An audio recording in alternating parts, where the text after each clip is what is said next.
Closed captioning for News 12 is brought to you by Kenneth Nugent.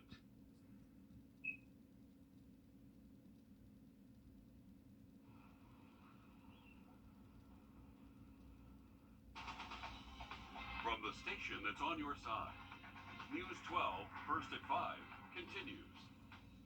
You don't want to hear cheers about women being slammed back to the dark ages and all of society being slammed backward. Protesters outside the U.S. Supreme Court today demonstrating against the overturning of the landmark Roe v. Wade. Meanwhile, states are rolling out their own policies now on abortion. Plus a family tragedy. A sister and her two little brothers drowned at Clarks Hill Lake, and now they're doing everything they can to figure out what happened there last night. We're following this heartbreaking story. 3 siblings dead after a drowning last night at the Amity Recreation Center at the lake in Lincoln County. The sheriff's office there confirming 22-year-old Raven, 4-year-old Mason, and 3-year-old Sawyer Powell all drowned. Claire Allen live for us there at Clarks Hill Lake. And Claire, you've been speaking to the family today, and it's really just hard to imagine their pain. It is, Richard. Some new information that we just received from DNR revealed that bystanders did recover the bodies of the 2 boys, and they also used sonar equipment to locate their sister just before 11 p.m. Thursday night. The family says they have no other words to describe their feelings, but devastated. The drowning happened around 5 p.m. last night. The 2 boys were swimming with their older sister at the Amity Recreation Area. It's a beach area with sand on the lake surrounded by buoys and families to swim. Family members tell me Mason and Sawyer Powell were excited to go to the lake, and you never saw them without a smile on their face. They also say the siblings were loving and special in their own way. I think everybody knows if you met them, if you knew them, you knew to love them, because there was nothing else you could do. We just want answers.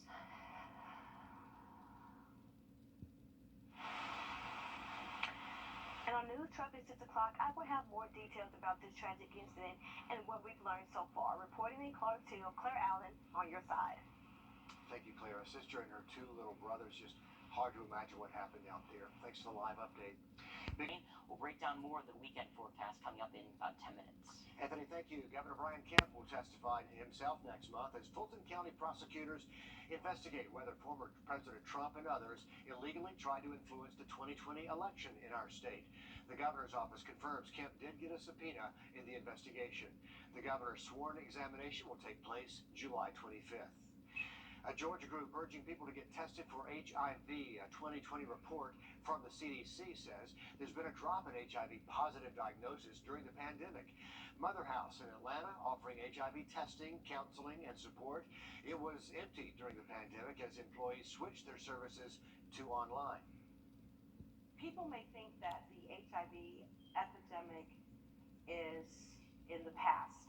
I can assure you there is an absolute need for these services.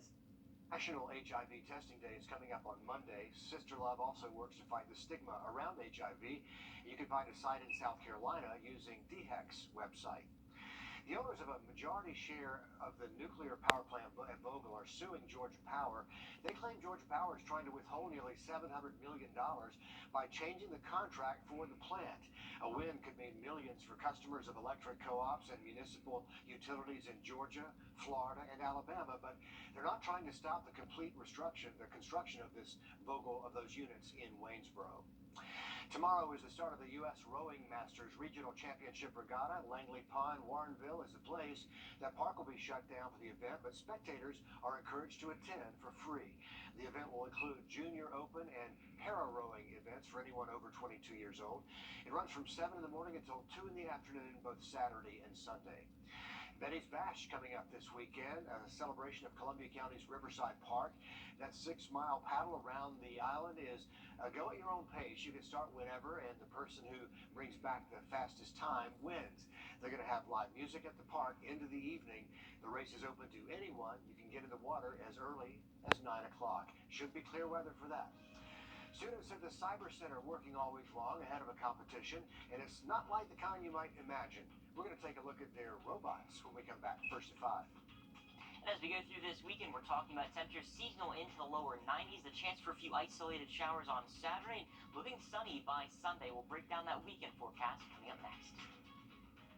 A lot of us could use some much-needed rainfall, but we are going to stay on the drier side between now all the way through Tuesday afternoon. Once we get past Tuesday afternoon, we actually do have a good solid chance at a few more scattered showers and storms Wednesday through Friday. Temperatures with that rain going to stay in the upper 80s. Well, at the Georgia Cyber Center, students at the Gen Cyber Camp have been busy building their own robots. Today we got a sneak peek ahead of their competition and how they teamed up to get them on the track. I will vote with to see just how much they've learned at camp. Building robots. I've been interested in robotics for pretty much since I was 12, I think. Students like Shania Hobbs are getting a chance to create and program them. It's all part of Augusta University's Gen Cyber Camp. It's fun to build robots, it's fun to run robots, and robots offer a wonderful opportunity to tie in a lot of the skill sets that we see in modern computing. Stephen Weldon is the director of AU's Cyber Institute.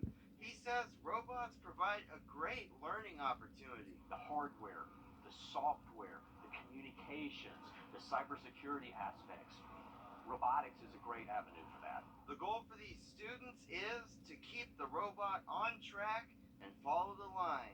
Weldon says it's a great lesson in teamwork. They find out that there's people who like to do the same things they like to do. They've got a common goal to get that robot running and get it running as fast as they can, as smoothly as they can. No matter who wins the competition, students are happy to be here. I'm happy that I've got to experience everything.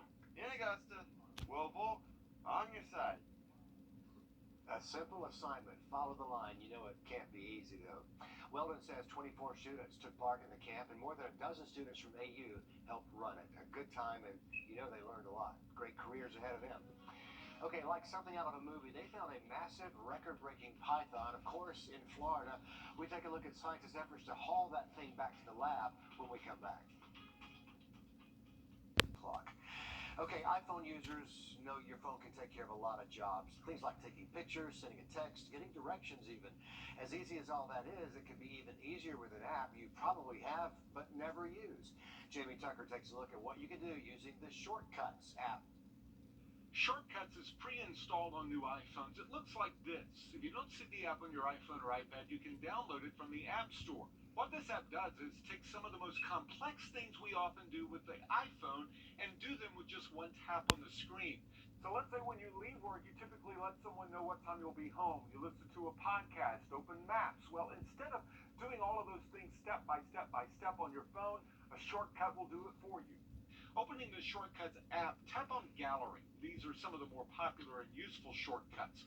Using the Going Home shortcut, I can select a favorite podcast to start playing, get directions, and send my ETA and a text to my wife. When my phone detects I'm leaving for work, the shortcut starts the podcast, opens the maps, and sends my ETA through a text message. This shortcut automatically starts a workout when my phone connects to the earbuds I wear at the gym. And this shortcut opens Amazon Music when I arrive at the gym. Here's one called Take a Break. It'll set an alarm and turn on Do Not Disturb whenever you ask Siri, take a break. Okay, for how many minutes? 25. Customizing these shortcuts takes a little bit of work, but you don't have to pay attention to all of those steps. Apple sets this up for you. If you want, you can add a shortcut to the home screen, but it's generally just a lot easier to ask Siri. And there are tons of shortcuts in that gallery section of the Shortcuts app. Take a look there. Next time I'm going to show you some of my favorite shortcuts that I think you could find useful. That's What the Tech. I'm JB Tucker. Easy already and getting easier. So the Shortcuts app is free from Apple, and a lot of the shortcuts also work on Mac computers as well as the Apple Watch right there on your phone. An organization focused on making bike riding better for everyone, releasing some data comparing bicycling in thousands of cities. They found the demand for biking in Charleston is growing, but infrastructure and connectivity is just not keeping up there.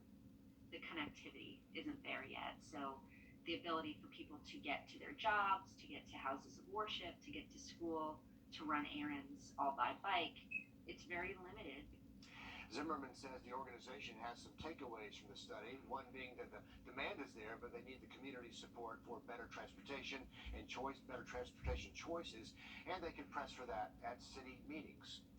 A record-breaking Burmese python found in the Everglades, and now it's officially the largest documented of its species in Florida. There it is, a monster snake, so big even biologists of southwest Florida once thought it was impossible. It took 3 people in the middle of a swamp to subdue and carry this massive reptile back in. Much harder than the usual python hunting. A lot of blood, sweat, and tears has gone into this. This is not just picking the pythons off of the levees on the road in a 4x4. Our mission is to protect water, land, and wildlife. Well, if we have a wildlife hospital recovering thousands of animals a year, but they're just being released to be eaten by pythons, you can see the Conservancy's interest in getting to the root cause of the problem. Oh, look at the size of that snake. In its stomach, bobcat claws they found, showing how these animals work their way up to larger and larger prey as they grow. But good grief, that is a massive, record-breaking snake in Florida, and that one made it to the lab. Massive snake right there. Big night tonight in Atlanta as the Braves start a new series. Sports director Nick Proto joining us live in the studio. And Nick, it's a special reunion of sorts tonight. That's right. Coming off a big series win against the Giants, the Braves welcome the NL West leading Dodgers to Truist Park. It's their second time playing the Dodgers this season, but their first time playing them in Atlanta. That means the return of Freddie Freeman to Atlanta for the first time since winning the World Series with the Braves last year. Freddie joined the Dodgers in the offseason after 12 years with the Bravos. He made 5 All-Star games, won an MVP award, and was, of course, a big part in winning the title. Should be an emotional night tonight in Atlanta for the fan favorite. Expect Freddie to get a big ovation when he steps into the batter's box. We got a little comparison between Freeman and the Braves' newest first baseman, Matt Olson. Freddie has the edge in just about every category except home runs, where Olson holds that 10-8 lead. But considering what the Braves would have been left with at first base if they didn't make the move for Olson, I think they will take this production any day from the former A's first baseman. And coming up on News 12 at 6 o'clock, we'll tell you how you can get a World Series replica ring. I'll see you back here then. Alright, thanks for that, Nick. As you're heading out the door this evening, most locations staying dry. Our temperatures cooling out of the 90s, eventually falling into the low 80s by about 9 p.m. We'll talk about that weekend forecast coming up next. Grilled cheese. You take a sip of the slush, boom, that's sour. Then you take a bite of the ice cream, boom, that's sweet. Sonic once again has done the 2-in-1. Sonic Sour Patch Kids slush float. They understand people. We love taking a look, dropping in for a visit at the Georgia Aquarium cameras. This time we're looking at the Indo-Pacific Barrier Reef. Just the first time looking at this one. Just beautiful scenery there. More than 90 different species of fish, 200 species of coral inside this one massive tank. It's just a relaxing thing to see on a Friday afternoon, Anthony. We like swimming around Atlanta with our friends over there. Look at all those fishes. You got all the different types of coral in there too, so pretty cool thing. Definitely want to check that out if you head over in the Atlanta area. For us here in the CNS story, we're going to be talking about some lower 90s. Protesters gathering outside the Supreme Court after that landmark decision, Roe v. Wade, is overturned earlier today. We take a look at what it all means here in the state of Georgia when we continue on News 12 at 6 o'clock. Laura Warren joins me after the break.